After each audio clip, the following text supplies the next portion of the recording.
Boa noite, meus alunos. Boa noite, meus amigos. Vamos continuar com nossos estudos da disciplina MA11, Profimat, Números, Conjuntos e Funções Elementares. No vídeo anterior apresentamos os números naturais desde a perspectiva dos axiomas de Peano.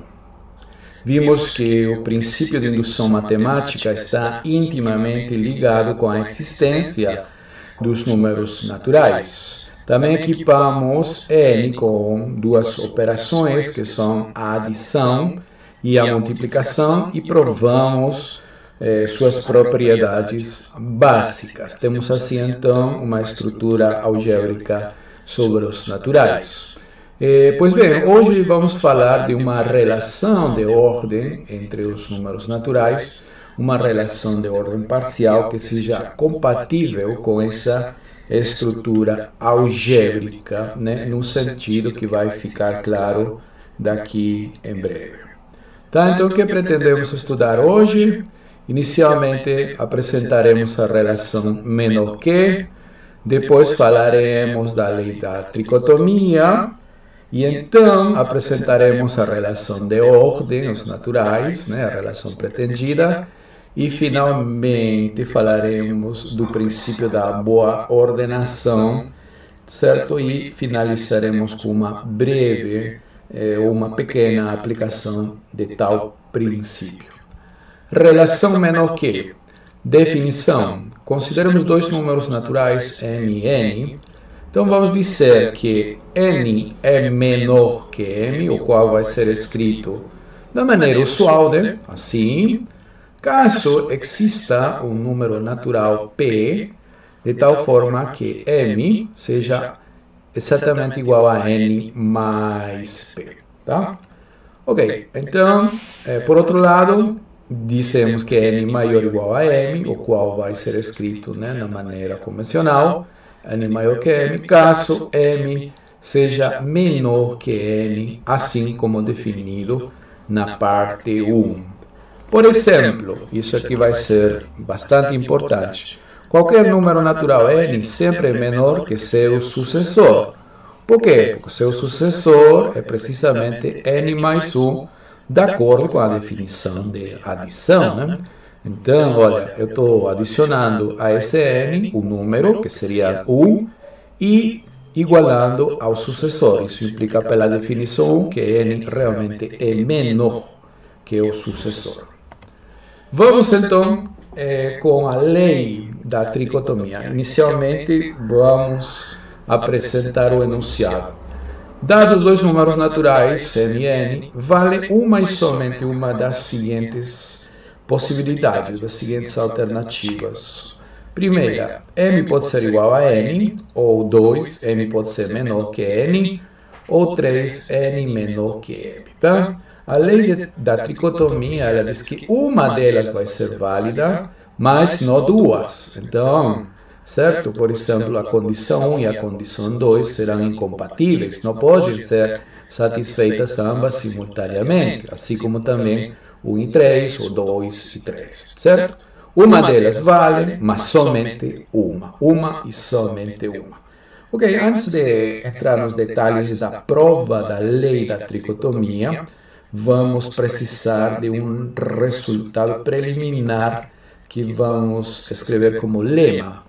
Dados dois números naturais, m e n, então m sempre vai ser diferente de m mais n. Certo? Aqui é bom observar, né, que alguns já estão pensando caso n seja zero. Mas lembre-se que zero para nós não é um número natural, tá certo? Ok. Então, qual vai ser a estratégia da prova? Fazer indução. Nesse caso, vamos fixar n e vamos fazer variar m, certo? Ou seja, vamos considerar este conjunto formado pelos m naturais para os quais a relação que queremos é verdade. M diferente de m mais n, né? Inicialmente, observamos que 1 pertence a x. Por que 1 pertence a x? Sabemos, pelos axiomas de Peano, né, que 1, pelo segundo axioma, né, 1 vai ser diferente, não vai ser sucessor de ninguém. Em particular, o 1 não vai ser sucessor desse n aqui, não vai ser. Então, 1 vai ser diferente de n mais 1, que é o sucessor de n, ou pela propriedade comutativa, 1 mais n. Então, 1 diferente de 1 mais n, né? Então, 1 satisfaz essa desigualdade aqui, portanto, 1 realmente está em x. Agora, assuma que m é um elemento de x, né? Sendo assim, m vai ser diferente de n mais n. Essa é a famosa hipótese indutiva, né? Então, a partir daí, vamos provar que S de m, o sucessor de m, também pertence ao conjunto x. Olha, pelo axioma 1, né, do Peano, a função sucessor, ela é injetiva. Então, como esses dois naturais são diferentes, suas imagens via S também serão diferentes. S de m será diferente de S de m mais n. Só que S de m mais n, né, pode ser escrito assim, como S de n mais n, graças a quê? A propriedade comutativa. E aqui, pela definição de adição, isso aí seria n mais S de m, né? E novamente, comutando, seria S de m mais n, né? Eu poderia ter escrito já diretamente isso daqui, apenas ter falado que isso aqui segue por causa da propriedade comutativa, a definição de adição. O fato é que se você substituir isso aqui, né, você vai obter que S de m é diferente de S de m mais n.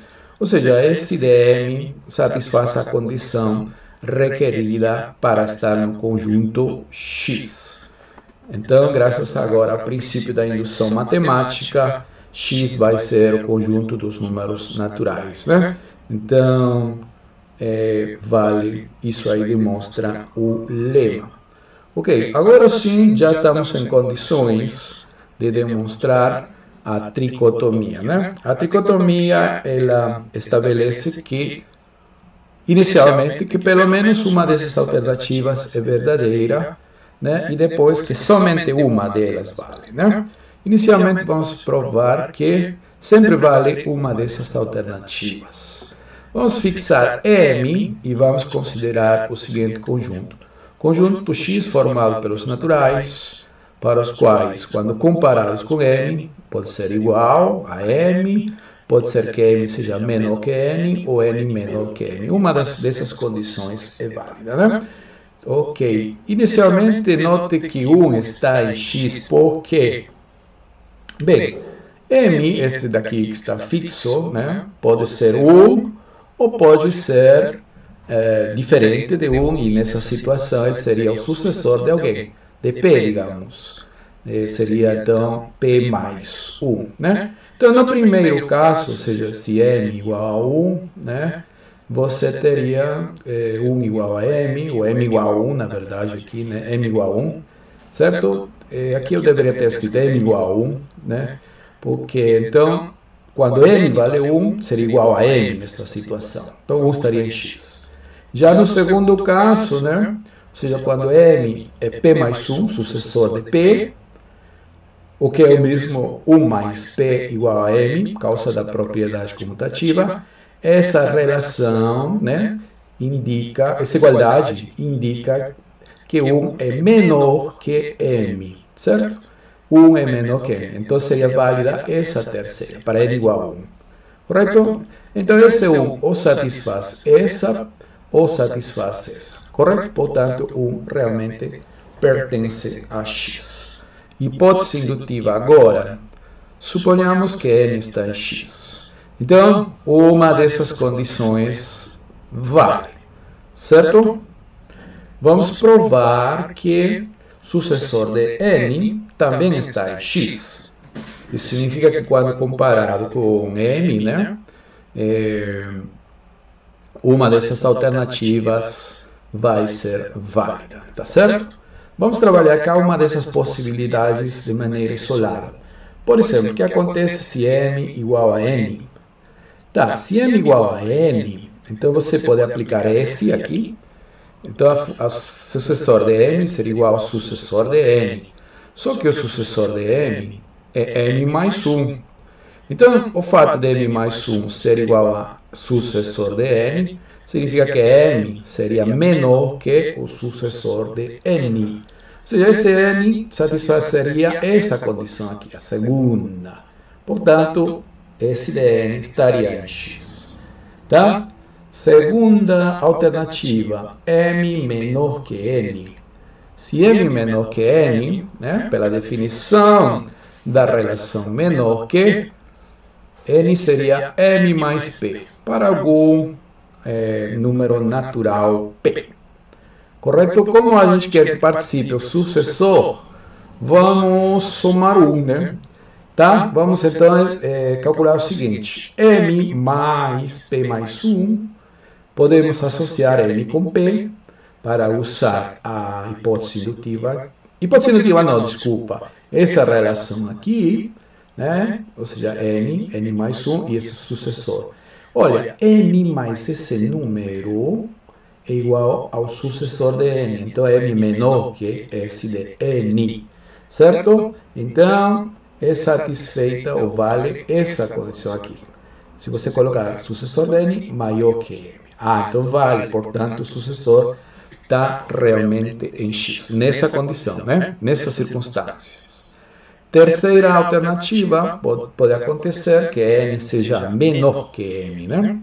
Então, neste caso, podemos escrever m como sendo n mais alguém. Vamos chamar esse alguém de p, certo? Ok, esse p pode ser 1 ou pode ser diferente de 1.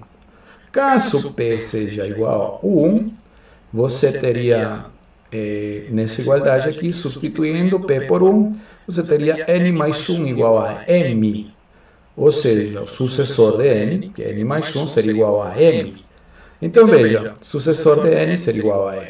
Tá? Uma das alternativas é válida, né? No caso a primeira. Então, assim, esse de n estaria em x.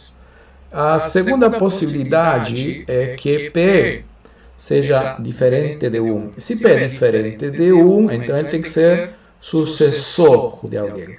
De 1 único, aliás, porque essa função sucessor ela é injetiva. Tá? Esse alguém vamos chamar de Q. Então, p seria S de Q. Né? Ou seja, essa relação aqui seria n mais S de Q igual a m. Certo? Nós queremos que apareça n mais 1, sucessor. Então, né, vamos fazer o seguinte.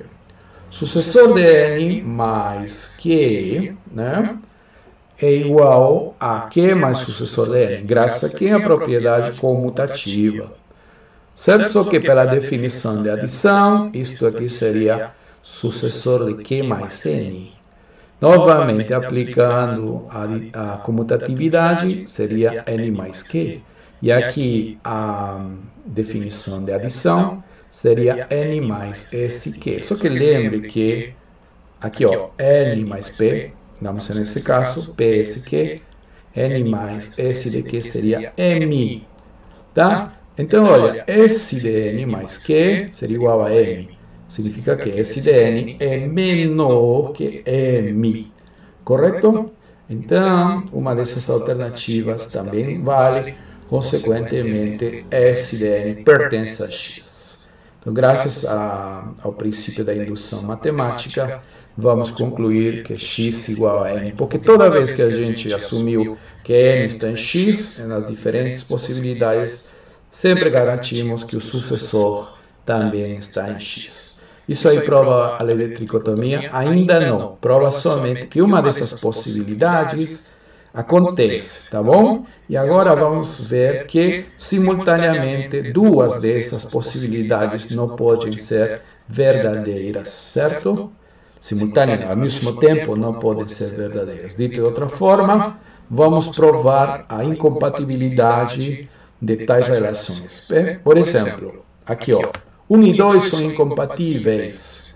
Que passa, por exemplo, se você assume que vale m igual a n, que seria a primeira relação, e n menor que n, tá? Então, pelo fato de m ser menor que n, n vai ser igual a m mais algum número, pela definição da relação menor. Só que m é igual a n, estamos assumindo aqui, né? Certo? Então você substitui e então teria que n igual a n mais p. Só que lembre-se que o lema, o resultado preliminar, né? Que ela diz que esse lema estabelece que n sempre vai ser diferente de n mais qualquer número natural, tá? Então isso aí é falso, uma contradição, tá? Isso implica então a incompatibilidade das relações 1 e 2. 1 e 3 da mesma forma também são incompatíveis, né? Se eu supor que n igual a n e n menor que m, eu vou chegar a uma contradição semelhante. Se você assumir que m igual a n e n menor que m, então escreva m como sendo n mais alguém, se alguém é p. Só que n igual a m, então m seria m mais p. Isso aí contradiz o lema, tá certo? Tá. 1 e 3 não podem ser válidos ao mesmo tempo. E 2 e 3 também não. Se você tem, por exemplo, que n menor que n e n menor que m simultaneamente, então, pelo fato de n ser maior aqui que m, n seria m mais p. E pelo fato de m ser maior, seria n mais q. Ou é n menor que m, né? Tanto faz, segundo as definições. Tá certo? E aqui usando associatividade, né? Comutatividade, já pulei os passos, eu posso escrever n mais p mais q parênteses. Tá? Então você teria que n igual a n mais esse número natural, né? Mais uma vez, isso aí contradiz o lema, tá? Então, essas relações 2 e 3 são incompatíveis, não podem ser não podem ser válidas simultaneamente. Tá certo? Muito bem. Então, temos assim provado a famosa lei da tricotomia. Agora vamos estabelecer a relação de ordem, tá certo?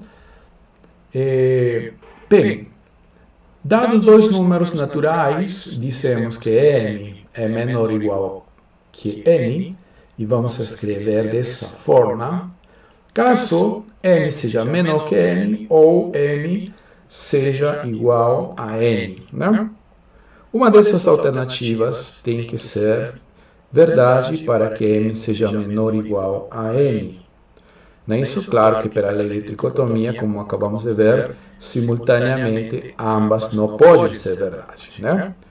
Tá. Essa relação, então, assim definida sobre os números naturais, é uma relação de ordem parcial, é uma ordem parcial, né? Uma relação de ordem. Isso significa que dita relação vai ser reflexiva, antissimétrica e transitiva, né? Vamos provar. A reflexividade, ela é clara porque se você toma um número natural, n, ele vai ser igual a ele mesmo. Consequentemente, pela definição, ele vai ser menor ou igual que n, tá?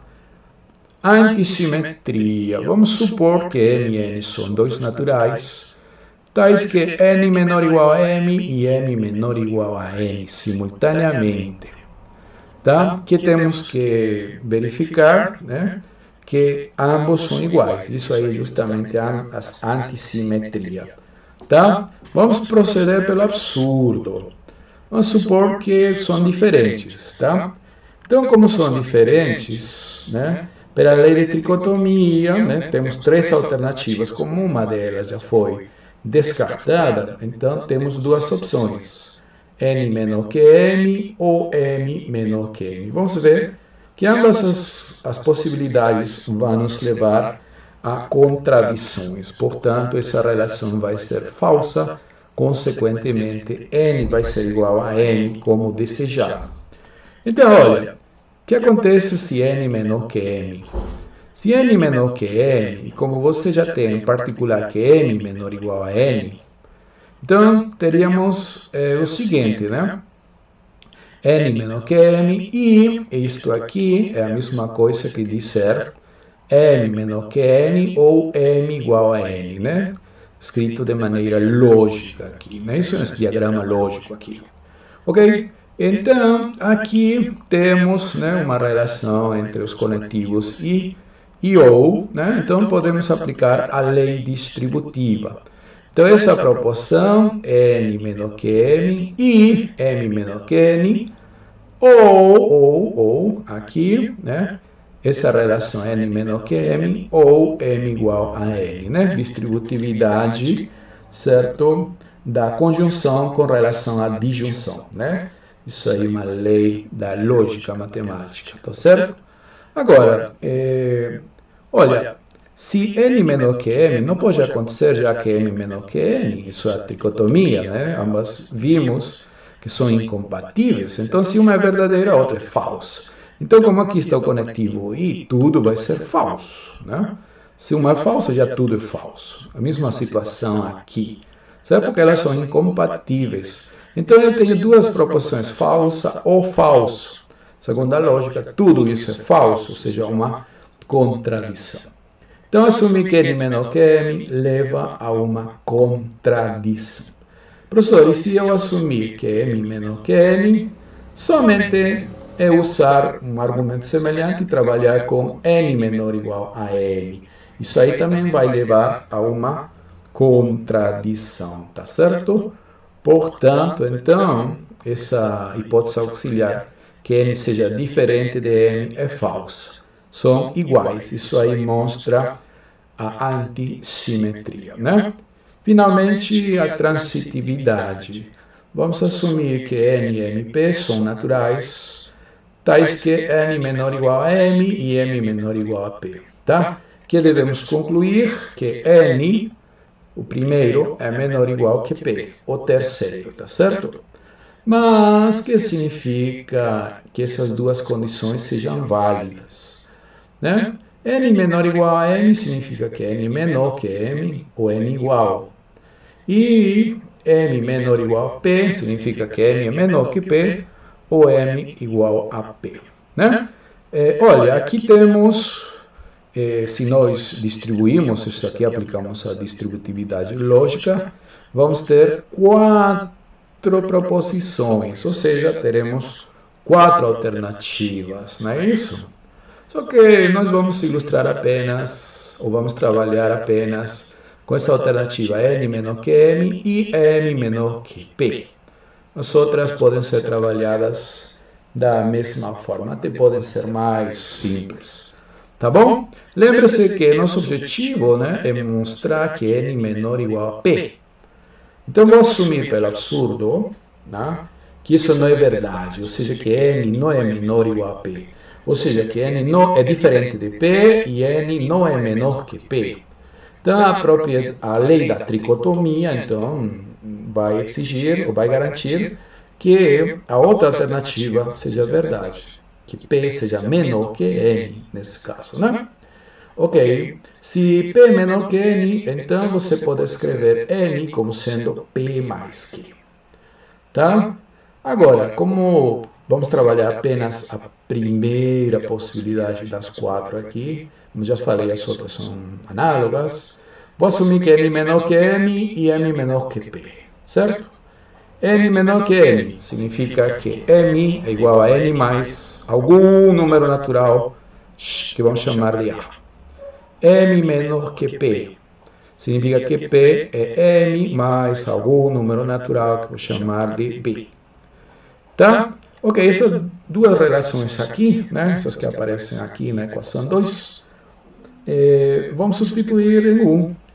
Inicialmente, esse P eu vou trocar por N mais B, e depois esse N eu vou trocar por N mais A. Fazendo isso, certo? N vai ser, olha, primeiro era P mais Q, não é isso? Só que P, M mais B, está aqui.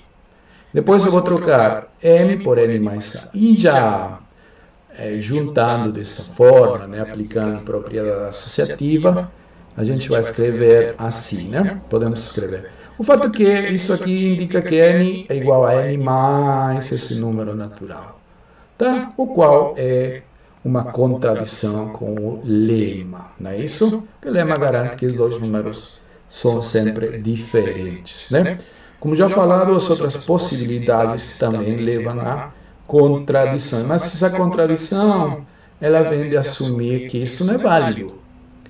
Então, o que tem que ser válido é a negação disso, ou seja, que L menor ou igual a P. Isso aí prova a transitividade e, consequentemente, que essa relação é uma relação de ordem, né? Certo? Sim. É bom também observar que essa relação é uma relação de ordem total. O que significa ordem total? Que dá os dois elementos naturais, m e n, então podem ser comparados. m menor ou igual a n ou n menor ou igual a n, certo? Isso aí porque acontece graças à tricotomia, tá? Então, é uma dedução fácil a partir da tricotomia que essa relação de ordem é uma ordem total, tá? E a compatibilidade prometida, ou seja, essa ordem procurada, tem que ser compatível com a estrutura algébrica, ou seja, tanto com a adição como com a multiplicação. Se você tem dois números naturais, m menor ou igual a n, e então somar um terceiro a ambos, essa desigualdade aqui prevalece. Se você multiplicar, também essa compatibilidade, correto? Como a gente vai provar isso daqui? O fato de m ser menor ou igual a n significa que m ou é igual ou m menor. Mas se m for igual, não há nada que provar, porque é só substituir aqui, ó. No lugar de m, você bota n, aqui ou aqui, e então você teria igualdades, certo? O qual já implicaria os resultados, né? Pela própria definição. Tá, então vamos supor que realmente m é menor que n.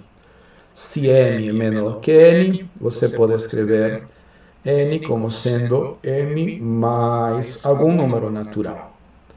Tá? Como eu quero que participe p, eu vou somar p, né, a ambos os membros, e a gente vai obter o seguinte, né? m mais p, né, vai ser m mais a, n é m mais a, mais p. E então, aplicando a propriedade ou as propriedades, né, comutativa e associativa, né? Primeiro associativa, depois comutativa e novamente associativa, você vai ter essa igualdade. Mas essa última igualdade significa que m mais p é menor que n mais p pela definição. Isso aí provaria a parte 1. Tá? Observe que se tem desigualdade estrita aqui, desigualdade estrita aqui. Tem igualdade, igualdade, né? O mesmo vai acontecer com relação ao produto, só que aí eu tenho que multiplicar m com p. No lugar de n, bota m mais a. E aí, você vai aplicar a propriedade distributiva. mp mais ma, tá? Pronto, suficiente para concluir que MP menor que NP, né? Isso aí então demonstra a parte 2 e, consequentemente, a compatibilidade com a multiplicação, tá? Então, essa relação de ordem, né, uma relação de ordem parcial, total, compatível com a estrutura algébrica dos naturais, né? Finalmente, vamos falar do princípio da boa ordenação, que é um princípio muito importante, que tem muitas aplicações e que, como veremos, ele é equivalente ao princípio da indução matemática. Antes de falar do enunciado do PBO, como é conhecido o princípio da boa ordenação, vamos apresentar a noção de menor elemento de um conjunto. Dado um subconjunto não vazio dos naturais, dizemos que n, o elemento de x, é o menor elemento, o que esse elemento mínimo de x, se m menor ou igual que x para qualquer x que está em x, tá certo? Ok, se tal elemento existe, né, ele vai ser único, né, porque se você tem dois mínimos, digamos, m e n, então por um lado m seria menor ou igual a n, e n menor ou igual a m. Então, por antissimetria, m teria que ser igual a n, tá? Então, caso existir esse elemento, vai ser único, né? Por exemplo, o elemento mínimo dos naturais é o número 1, não é isso? Implicitamente nas demonstrações das propriedades anteriores já foi provado isso. Então, como exemplo, ou como outro exemplo também, se você considerar o conjunto dos números pares, então o mínimo seria 2, tá? Então, o que estabelece o princípio da boa ordenação? Olha, ele diz que se você tem qualquer subconjunto dos números naturais e ele não vazio, então ele vai possuir um menor elemento, tá? Qualquer subconjunto não vazio dos naturais, certo? Sempre tem um menor elemento e, portanto, único. Como vamos provar isso daqui, tá? Que ferramenta a gente tem? Princípio da indução matemática. Tá bom? Então, vamos tomar, né, x, um subconjunto não vazio de n qualquer. Tá certo? Ok. E, a partir de x, vamos definir o conjunto y, que está formado por todos os números naturais, y pequenos, que são menores ou iguais a x, qualquer que seja o elemento x do conjunto x grande, né? Ou seja, né, para o pessoal que trabalha em análise, por exemplo, seria o conjunto das cotas inferiores, né, desse conjunto x, tá ok? Muito bem. Então, esse conjunto é não vazio. Por exemplo, o número 1 já está em y, né? Porque, veja bem, o 1 é o mínimo dos naturais. Então, ele, em particular, pode ser menor ou igual que x, qualquer elemento do conjunto x, tá certo? Porém, ele não vai ser todos naturais. Y não é todos naturais. E como a gente garante isso? Mostrando pelo menos um elemento. Olha, esse conjunto x, como é não vazio, ele tem pelo menos um elemento. Tá? Toma esse elemento, um elemento x pequeno. Então, o sucessor desse elemento não poderia estar em y. Por quê? Porque caso esse sucessor estivesse, ele teria que ser menor ou igual que x. Coisa que não acontece, porque já vimos, inclusive, a maneira de exemplo, que x sempre é menor que esse de x. Tá? Então, não acontece que esse de x seja menor ou igual. Tá? Então, esse de x não pertence a y. Tá? Ok, então, realmente, y é diferente dos naturais, né? O sucessor de qualquer elemento de x não pode estar em y, tá? Ok. Então, veja bem, o princípio da indução matemática, ele diz que se você tem um conjunto, de forma tal que um está nesse conjunto, e a segunda condição é que toda vez que você assume que um elemento está, prova que o sucessor está, então você vai concluir que esse conjunto é todos naturais. Em nossa situação, esse conjunto y é diferente dos naturais, mas ele contém um. Um é um elemento de y. Então, quem está falhando, né, é a condição 2 da indução matemática. Essa não pode ser verdade. Tá? Porque se essa fosse verdade, y seria os naturais, coisa que não acontece. Então, essa condição 2 não vale. Se essa não vale, é porque existe um elemento nesse conjunto y para o qual seu sucessor, ou seja, t mais 1, não está em y. Tá certo? Agora, esse t, sendo um elemento de y, ele já é menor ou igual que x, qualquer que seja x, por definição. né? Qualquer que seja x elemento do x grande. Pois bem, esse cara vai ser o mínimo de x, né? Então afirmamos isso, tá? Então, como já falado, né, t vai ser menor ou igual que x para qualquer x elemento x grande, desde que t está em y, tá certo? O que temos que provar para que esse t seja o mínimo? O que está faltando garantir? Que t é um elemento de x também, não é isso? Tá. Assuma que t não é um elemento de x. Se t não é um elemento de x e como ele é menor ou igual que qualquer elemento de x, então ele teria que ser menor estrito. Aqui, ó. T teria que ser menor estrito que qualquer elemento x do conjunto x grande. Tá? Mas nos números naturais, né? Tá certo? Pode ser demonstrado de maneira fácil, né, usando argumentos como já os apresentados anteriormente, que se um número t é menor que outro, né, que x, então o sucessor de t vai ser menor ou igual que x, tá? Então a gente teria que o sucessor, que é o t mais 1, seria menor ou igual que x, qualquer que seja o x. Tá, mas se t mais 1 é menor ou igual que x, qualquer que é o x que está em x, então esse t mais 1 estaria em y. Só que t mais 1 não está em y. Tá certo? Então, isso realmente é uma contradição. Tá? Essa contradição vem pelo fato de assumir que t não está em x.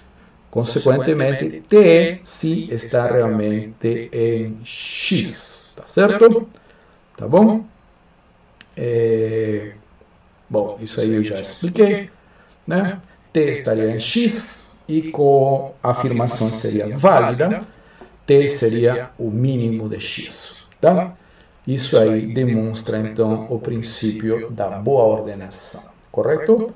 Então, veja bem, o argumento aqui, ou melhor, a ferramenta que a gente usou é o princípio da indução matemática, porque ele foi apresentado de maneira axiomática. Nós aceitamos ele, tá certo? Porém, em outros contextos, né, autores assumem como verdadeiro o princípio da boa ordenação e provam que o princípio da indução matemática é consequência do princípio da boa ordenação. Eu não vou fazer aqui, certo? Mas esse fato, certo, significa desde uma perspectiva lógica que ambos os princípios são equivalentes, tá certo? Muito bem. Então, para finalizar, vamos apresentar uma pequena aplicação do princípio da boa ordenação, tá bom? Então, considere um número natural, né, maior que 1. Então, esse número sempre possui um divisor primo, né? Uma aplicação aritmética, no caso. Tá? Vamos provar isso daqui. Olha, se n for primo, né, não há nada a fazer, porque ele já seria o divisor. Ele mesmo é divisor dele, e seria o cara procurado. Tá? Suponhamos então que n é composto, tá certo? n é composto, né? Não é um número primo, no caso. Tá? Então, vamos considerar, né, o seguinte conjunto, né? Considere o conjunto dos elementos dos naturais que são divisores de n diferentes de 1, tá? Certo? Qualquer divisor de n que seja diferente, correto? Muito bem. Então, note que esse conjunto X é diferente do vazio. Pelo menos n está em x, tá bom? Correto.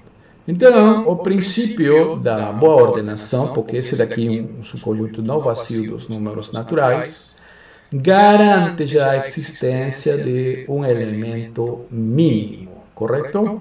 Esse elemento mínimo, certo? Pois bem, ele vai ser um divisor de n, correto? Diferente de 1, tá? Afirmamos que ele é o primo procurado, tá certo? Se ele não for primo, né, então é porque ele, né, pode ser escrito como produto de dois números, ou seja, seria o composto, né? Para alguns naturais, A e B, ambos não unidades maiores que 1 e menores que o primo, não é isso? Tá? Então, como A é um divisor de P e P é um divisor de N, então A também teria que ser um divisor de N. Não é isso? E, por outro lado, diferente de 1, né? Porque aqui é maior que 1. Então, esse A estaria dentro desse conjunto. E se está dentro desse conjunto, e como P é o mínimo, P seria menor ou igual que esse elemento. Só que aqui está dizendo que A é menor que P, e aqui P menor ou igual a A, o qual é claramente uma contradição com a lei de tricotomia, tá certo? Portanto, esse elemento P, que é o mínimo desse conjunto X, né, é um primo e divisor de E. Isso aí, então, demonstra a proposição. Perfeito, então.